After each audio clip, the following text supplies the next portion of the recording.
Hello dear viewers, this is Excel Science Tuition, and today we are going to learn about balancing of chemical equations.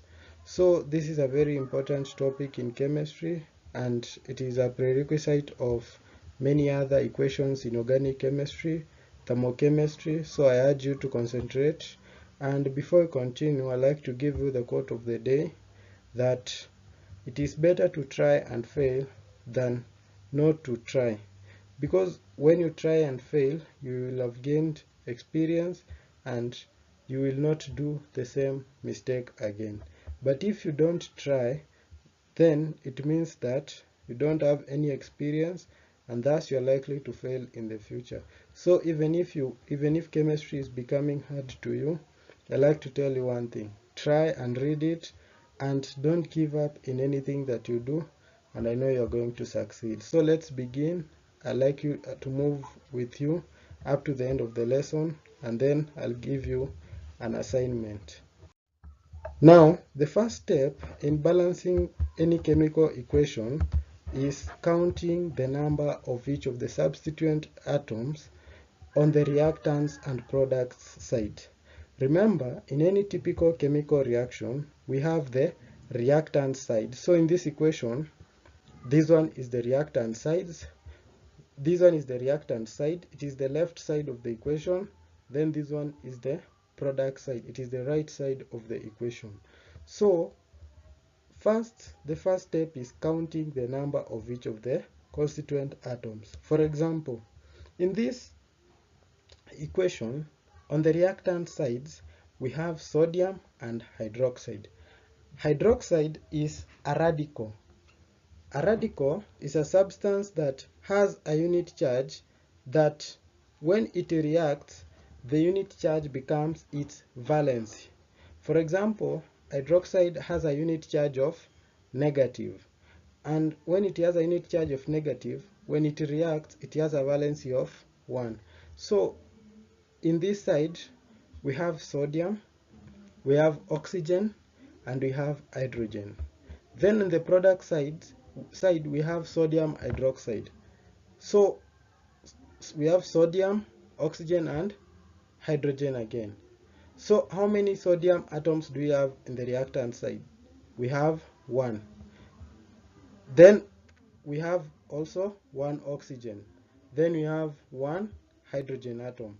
What about the product side? We have 1 sodium atom, we have 1 oxygen atom, and then we have 1 hydrogen atom. So if you can take a keen look at these numbers, then you'll notice that they balance, they are equal. The number of sodium in the reactant side is equal to the number of sodium in the product side. The number of oxygen in the reactant side is equal to the number of oxygen in the product side. The number of hydrogen in the reactant side is equal to the number of hydrogen atoms in the product side. So we can conclude and say that this equation is balanced. But then step 2 says put coefficients to balance. So if they have already balanced, then the coefficient in each of these atoms, for example here, we have an imaginary one here, we have an imaginary one here, we have an imaginary one here. So it is not necessary to write 1, 1, 1. So you just leave it the way it is. But if it was 2, we would have put it here. Remember, we are talking about the coefficient, and we are not changing anything to do with the subscript or superscript. So let's continue and move to equation 2. So equation 2 involves nitrogen gas and hydrogen gas to produce ammonia. This process is what we call the Haber process. It is in form 3, and in the Haber process we use fine iron as a catalyst, or vanadium 5 oxide. So in this equation we have nitrogen, and nitrogen is written as N, capital N, and subscript 2, and hydrogen is H and subscript 2. Most of the gases are written as molecules rather than atoms. So in this equation, in the first place, we are going to apply our steps in order to balance this equation. we are counting the number of each of the substituent atoms in the reactants and the products side. So in the reactant side, how many nitrogen atoms do we have? We have 2, this one. Then in the product side we have 1. So what are we going to do to make this one that is in the product side to be equal to this one that is in the reactant side? So we are going to do what we call, now we are going to balance them, and we balance them by multiplication. So if we have 1 and we desire to get a product of 2, what do?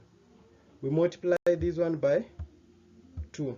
So if we multiply this one by 2, then we are going to have a total of 2 nitrogen atoms. So the second step says that we put coefficients in order to balance the equation. So a coefficient is put before the atom. So here we are going to put 2 so that we may balance nitrogen. So we have 2 nitrogen atoms in the reactant side and 2 nitrogen atoms in the product side. So the next step is balancing hydrogen. As a result of putting 2 in ammonia, then the number of hydrogen has increased to 6. So here we are multiplying it by 2 so that we may have 6.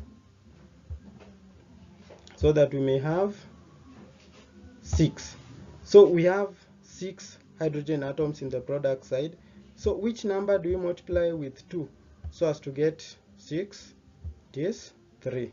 Very good. So we are going to put a coefficient of 3 before hydrogen in the reactant side. So we are going to put 3. So let's look if they have balanced. So we have how many nitrogen atoms? We have 2 nitrogen atoms. We have 2 nitrogen atoms. We have 2 nitrogen atoms in the product side. We have 6 hydrogen atoms in the reactant side. We have 6 hydrogen atoms in the product side. So that is it. So the equation has already balanced because we have 2, 2, 6, 6. So that is it. So we only change the coefficients. This is what we call the coefficients, these ones. So we are moving to the third equation. Hope we are together. So in the third equation, it involves aluminium plus nitrogen gas to get aluminium nitride. So here we are applying the first step of counting the number of constituent atoms. So we have 1 aluminium atom in the reactant side, and then we have 1 aluminium atom in the product side. So that one is balanced.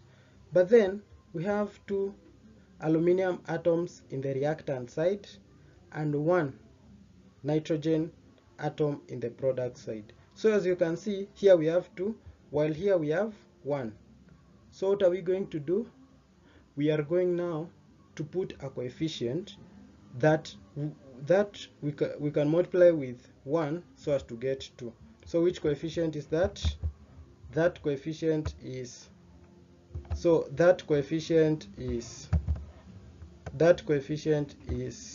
2. So we are going to multiply here with 2 so as to get 2 on both sides. So we are seeing that we are going to put a coefficient of 2 in the product side. So now this one has affected aluminium.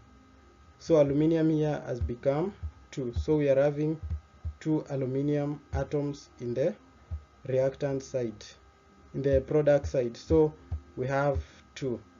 So that one means that we have even to change the ones that is in the reactant side. So we are putting here a 2. We are putting there a 2. So if we put there a 2, then it means that the aluminium atoms in the reactant side will be equal to 2, and in the product side it will also be equal to 2. So we have already balanced this equation. By putting a 2 here, then it means we have 2 aluminiums in the reactant side, 2 in the product side. 2 nitrogen atoms in the reactant side and 2 nitrogen atoms in the product side. I hope we are together. Let's continue. If you are left behind, you can rewind this video and be able to understand what is going on. So let's move on to number 4. Equation number 4 is iron plus chlorine. So chlorine exists as a molecule. So here we have a 2, a subscript of 2. So there we have a subscript of 2. So we have one ion, and we have one ion in the product side. But then we have two chlorine atoms. So we have 2 chlorine atoms in the reactant side and 2 chlorine atoms in the product side. So this equation is balanced. So all these 4 equations are already balanced. So up to there, I hope we're together. Let's move on to other examples so that we may be able to capture these concepts clearly. But I want you to know 2 things. You first count the number of each of the constituent atoms on the reactant and product side, and then step 2, you put the coefficients to balance the equation. I've told you where the coefficients are. Let's move on. So now we are going to move on with equation number 5, which involves magnesium and hydroxide. So we are going to count the number of reactants and product side just as our procedure states. So we have 1 magnesium atom in the reactant side and one magnesium atom in the product side. So we are going to count oxygen. We have 1 oxygen here, while here we have 2 because of this subscript. So we're going to multiply here with 2. We're going to multiply here with 2 so that we can have a product of 2. And therefore we are putting a coefficient here of 2. And that coefficient will affect even this hydrogen. So we are going to multiply here with 2 so that we can have 2 atoms of hydrogen in the reactant side. So that means that we have 1 hydrogen in the reactant, 1 magnesium in the reactant side, and 1 here. We have 2 and 2. We have 2 and 2. So our generally our equation has been balanced. So let's move on to equation number 6. So our equation number 6, we are going to react sulfur. This is sulfur, and we have many forms of sulfur. We'll learn that one. And we have oxygen here. So this is S8 plus O2, get sulfur 4 oxide. This is what we call sulfur 4 oxide because the valency of sulfur here is 4 and this one of oxygen is 2. So we have 8 atoms of sulfur in the reactant side, while in the product side we only have 1. So what are you going to make it 8? You're going to multiply it with 8 so that they can be equal. So we have now 8 atoms of sulfur in the product side. So we're going to put a coefficient of 8. So that coefficient affects this sulfur and this oxygen.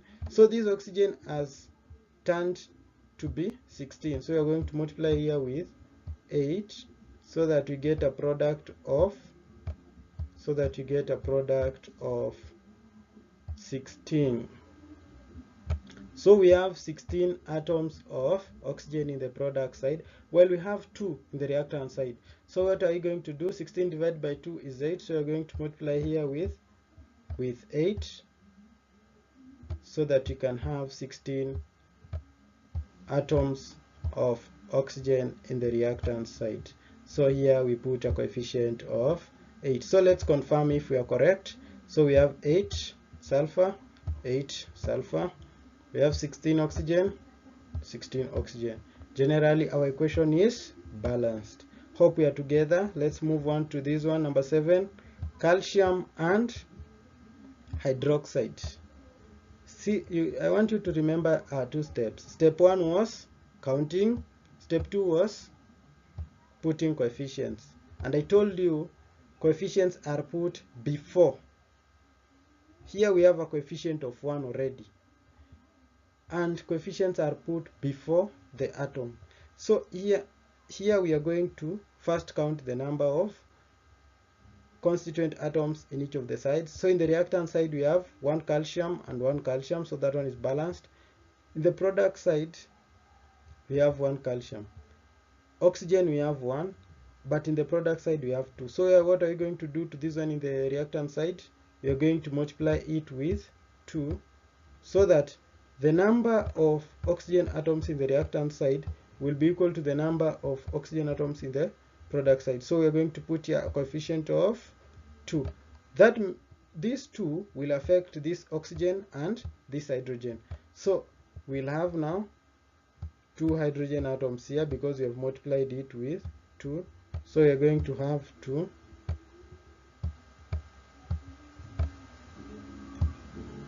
So let's confirm if our equation is already balanced. So we have 1 calcium in the reactant side, 1 calcium in the product side, 2 in the reactant side and 2 in the product side, 2 hydrogen in the reactant side, 2 hydrogen in the product side. So our equation is already balanced. I want you to note the following points: that after counting and putting the coefficient affects both atoms in this radical. So that means that you don't just put here a 2 and assume that it has only affected oxygen. It has affected both oxygen and hydrogen. Here you remember when you put 8, it affected this sulfur and this oxygen. So both of them are affected. Now let's move on to equation number 8. Equation number 8 involves sulfur and hydrogen to get hydrogen sulfide. This is the gas that smells like rotten eggs. This gas smells like rotten eggs, and it is normally prepared in a gas chamber or outside because that smell can affect your health. So it is normally done in a fume chamber. So this gas smells like rotten eggs. So it is normally done outside or in a fume chamber. So we have 8 atoms of sulfur in the reactant side, and we also have 1 atom of sulfur in the product side. So what are we going to make this one in the product side 8? We are going to multiply it with 8. So when you multiply it with 8, we are going to get 8. So we put a coefficient of 8 where? Before this hydrogen sulfide. Remember we said that when you put a coefficient there, it will affect this hydrogen. And another point to note is that how many hydrogen atoms do we have here now? They were 2, and we have multiplied by 8. So that means that here we have also multiplied with 8. So we are going to have 16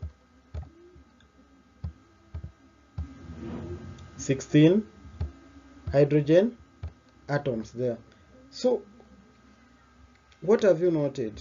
That when we do not change the subscript, but we only change the coefficient. Like here now, we already have a coefficient of 1 here. It is not necessary to write it here. We already have an imaginary one. So let's move on. Now we have changed this one to be 16. So what are you going to do to these 2? These 2 you are going to multiply it with 16 divided by 2 is 8. So we are going to multiply it with 8 so that you can have 16. And therefore we put a coefficient of what? And therefore we put a coefficient of 8 here. We put a coefficient of 8. So when you put a coefficient of 8, let's confirm if our equation is balanced. So we have 8 sulfur atoms, 16 hydrogen atoms, 16 hydrogen atoms. So if we are asked to write the mole ratio, or the ratio of the atoms on the reactants versus the ratio of the atoms in the product side, here we have an imaginary one. So if we have an imaginary one, then that means that it will be 1 is to 8, so that you get 8. So we only pick the coefficients when writing the ratio. So that is another key point to note. So now let's move on, and let me give you an assignment because we have already done enough practice. So this is our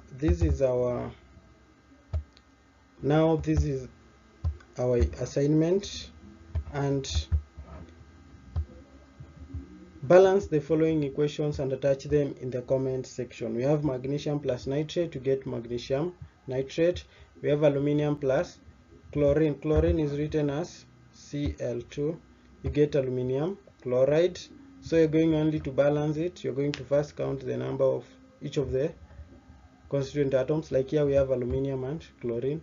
Then the last one involves phosphorus and oxygen. This is what you call white phosphorus. So we learn those things as we progress on, and you get phosphorus oxide.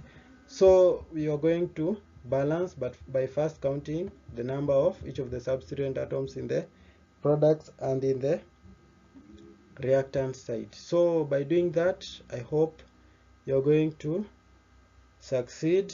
And now that marks the end of our lesson for today. I hope you have enjoyed everything, and I hope you have learned a lot, and I'd like you to continue practicing and practicing more and more.